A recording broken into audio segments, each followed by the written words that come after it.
নমস্কার বন্ধুরা, কেসি blog and কিচেনে সবাইকে স্বাগত।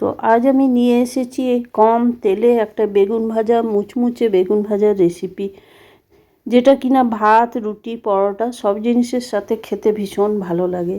দেখো, দেখে নাও কিভাবে আমি বানাচ্ছি। দেখো, দুটো বেগুন নিয়েছি, কিন্তু এই বেগুনগুলো কিন্তু কাঁটা বেগুন। চেষ্টা করবে কাঁটা বেগুন নিতেই, তাহলে বেশি টেস্ট লাগে কাঁটা বেগুনের। তারপরে দেখো, এরকম চাকা চাকা করে কেটে নিলাম। কেটে নেবার পর একটা বাটির মধ্যে জল দিয়ে আমি এটাকে 15-20 মিনিট ধরে ভিজিয়ে রাখবো। তাহলে কি হবে, এইভাবে জলে যদি ভিজিয়ে রাখা যায়, দেখো আমি ঢাকা দিয়ে ভিজিয়ে রেখে দিলাম। ভিজিয়ে রাখলে কি হয়, এটার মধ্যে তেলটা ভীষণই কম টানে। তারপরে দেখো 15-20 মিনিট পর ফিরে এসেছি। ফিরে এসে আমি একটা ওইটার থেকে জল থেকে উঠিয়ে একটা প্লেটের মধ্যে রেখে দিলাম।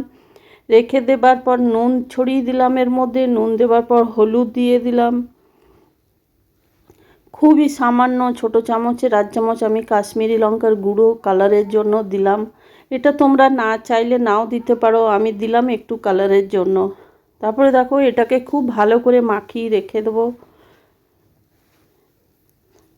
মাখিয়ে ওইদিকে আমি 2-4 মিনিটের জন্য রেখে দিলাম। তারপরে দেখো, এইদিকে আমি বানিয়ে নিচ্ছি। 2 চামচ আমি বেসন দিয়েছি, 1 চামচ আমি সুজি দিয়ে দিলাম, 1 চামচ আমি চালের গুঁড়ো দিয়ে দিলাম। তোমাদের কাছে যদি না থাকে তাহলে তোমরা এটা কর্নফ্লাওয়ার দিতে পারো। তারপরে দেখো, হলুদ দিয়ে দিলাম 1 চামচ, জিরে গুঁড়ো 1 চামচ দিয়ে দিলাম। খুব কম পরিমাণ নুন দিয়ে দিলাম, কেন কি ওইদিকে আমার নুন দেওয়া আছে। নুন হলুদ দিয়ে আমি বেগুনগুলো মাখিয়ে রেখেছি। তারপরে দেখো, এই বেসনের এই যে জিনিসটা, এটাকে আমি খুব ভালো করে সবগুলো মিশিয়ে নেব। এগুলো সম্পূর্ণ মিশিয়ে নিলাম, দেখো একটা চামচের সাহায্যে। তারপর ওইদিকে যে বেগুনগুলো আছে, এগুলো খুব ভালো করে আমি কোট করে নেব। এটা এপিট ওপিট দুপিট করে করে নিতে হবে। আর করে নেবার পরে এটা ঝেড়ে দিতে হবে, কেন কি ওইটার মধ্যে নুন মাখিয়ে রেখেছিলাম, তাই একটু ভিজে ভিজে বেগুনগুলো আছে। যতটা দরকার ততটাই এটা টেনে নেবে। তারপরে দেখো, ওইটা মাখিয়ে আমি রেখে দিলাম। তারপরে দেখো, একটা ফ্রাই প্যানের মধ্যে আমি ভেজে নেব। দেখো, আমি যে পরিমাণ তেল দিয়েছি সেই অতটা মানে আমার তেল লাগবে না। আর বেগুন ভাজাতে তো জানোই ভীষণই তেল লাগে, কিন্তু এইভাবে যদি তোমরা বানিয়ে নাও বা ভেজে নাও, তাহলে তেলটা ভীষণই কম টানবে। আর ভাজার পরে দেখবে ওটার মধ্যে কোনো রকম তেল লাগবে না বেগুনটার মধ্যে।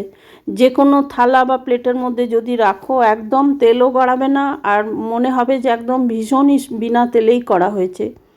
তারপর দেখো, একটা ফ্রাই প্যানের মধ্যে সমস্ত বেগুনগুলো আমি এটার মধ্যে রেখে দিলাম। গ্যাসে চড়িয়ে এটা কিন্তু লো টু মিডিয়াম আঁচে করে যেতে হবে, হাই ফ্লেম করা যাবে না এটাকে। দেখো, মাঝখানে আমি একবার ঢাকাও দিয়ে দিলাম, তাহলে কি হবে, এটা ভালো করে নিচেটা বেশ মুচমুচে ভাজাটাও হবে। তারপরে দেখো, আমি সবগুলো একটু উল্টে পাল্টে নিচ্ছি।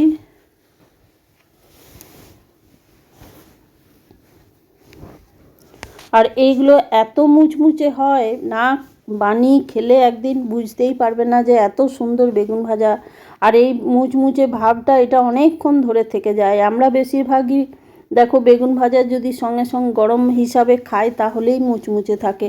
কিছুক্ষণ রেখে দিলে কিন্তু সেটা নেতিয়ে পড়ে। কিন্তু এইভাবে যদি একদিন বেগুন ভাজো তো তাহলে দেখো কতক্ষণ পর্যন্ত বেগুনটা মুচমুচে থাকবে।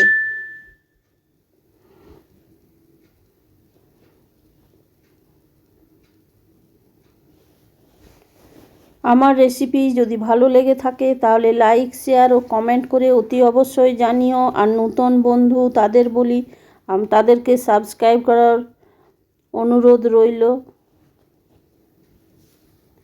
দেখো, বেগুনটা কত সুন্দর, কত কম তেলে বেগুনটা ভাজা হয়ে গেছে আমার।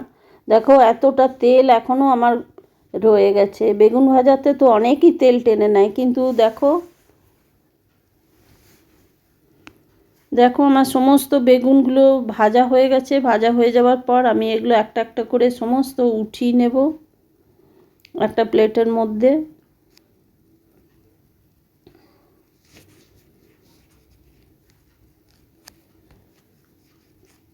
প্লেটে উঠিয়ে নিলাম। তারপরে দেখো তোমরা ভালো থেকো, সুস্থ থেকো, ফিরে আসছি পরের রেসিপি নিয়ে। ধন্যবাদ।